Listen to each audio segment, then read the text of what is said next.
So I've decided I'm going to go out to the field today and sit in the grass and draw some dandelions, because it's such a beautiful day and it's too good to be inside, so I'm just collecting some stuff I need. I brought the spray cans just in case, because you never know if I'm in that creative spirit, and I only brought about 30,000 pencils, and I did find a sharpener, so that's a start.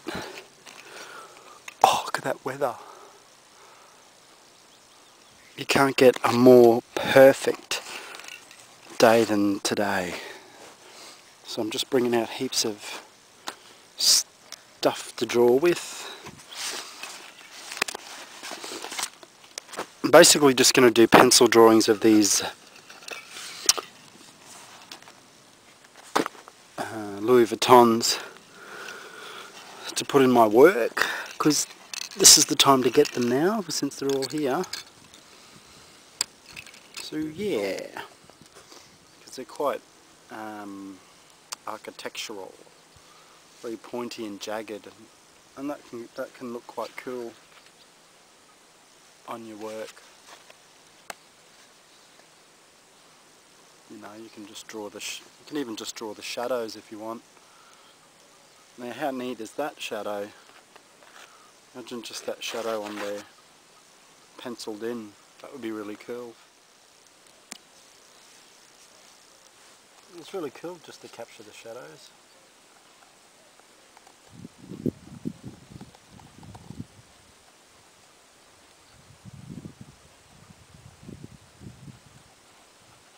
It doesn't have to be perfect.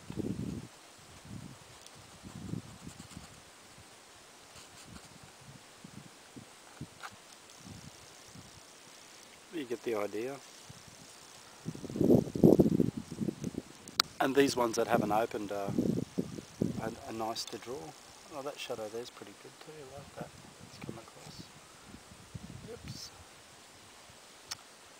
Now, I never use a rubber, by the way, when I'm doing pencil work. I actually can't stand using rubbers generally. Not unless when it comes to safe sex, but no, I never use them, because you make you make lots of mistakes, but you can get some really beautiful things from the mistakes. So you should always, don't use a rubber. It's meant to happen for a reason, so let it happen.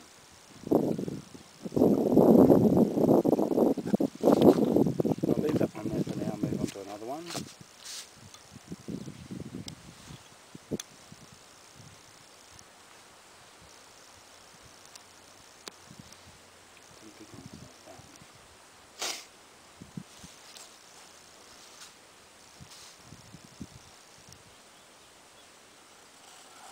And I'm just doing this in random, there's no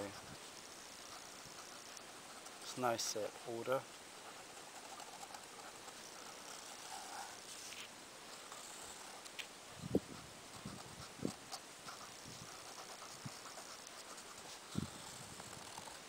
So if you want to rub those lines back, you can come over with gesso or paint or something like that.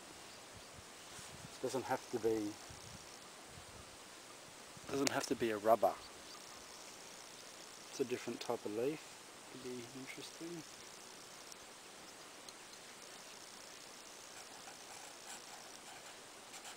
Nature's wonderful to draw from. There's so many things you can do. It's just getting out. And it doesn't even have to be anything major.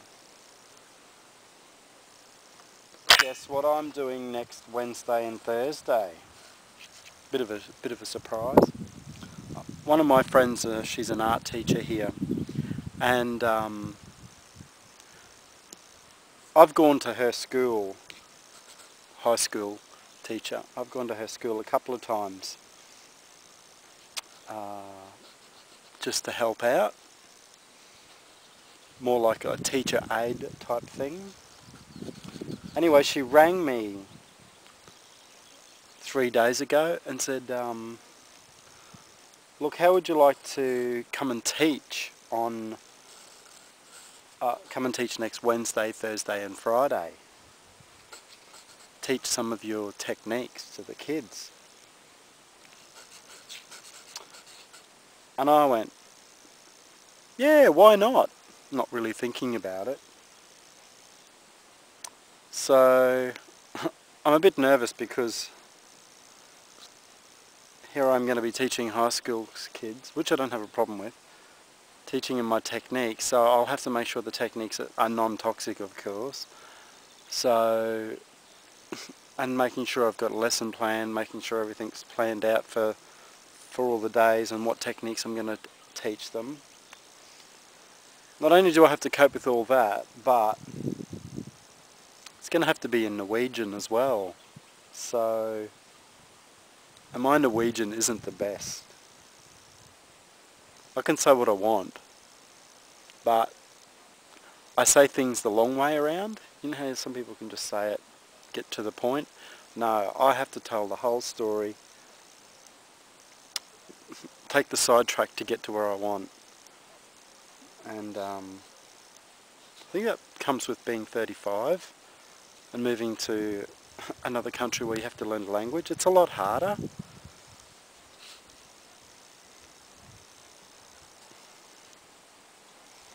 So we'll just, I mean, it'll be fine. I'm sure the kids are going to have a good time because I'm going to make them a heap of Mona Lisa stencils, and we're going to basically use acrylics on them, and they have to make their own little artwork of Mona Lisa in any colour, any design. They can add their own drawings to it. So I think that's going to be fun.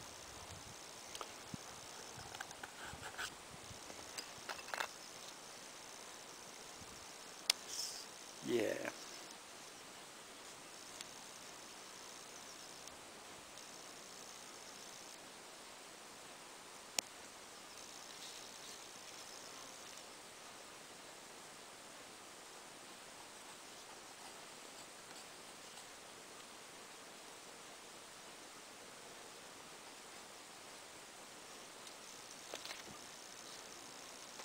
I like that shape there.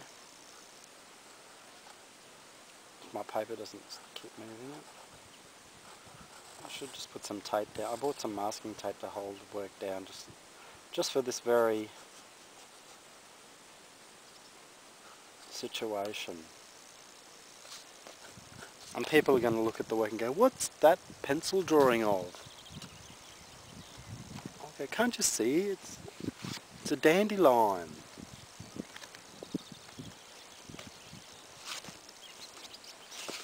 Yeah, right.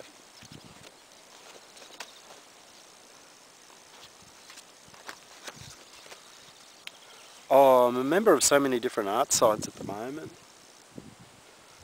And then Cheeky Chan asked me to come over to Tailcast and join there. So I did that yesterday. No, the day before. And yeah, so that's another website.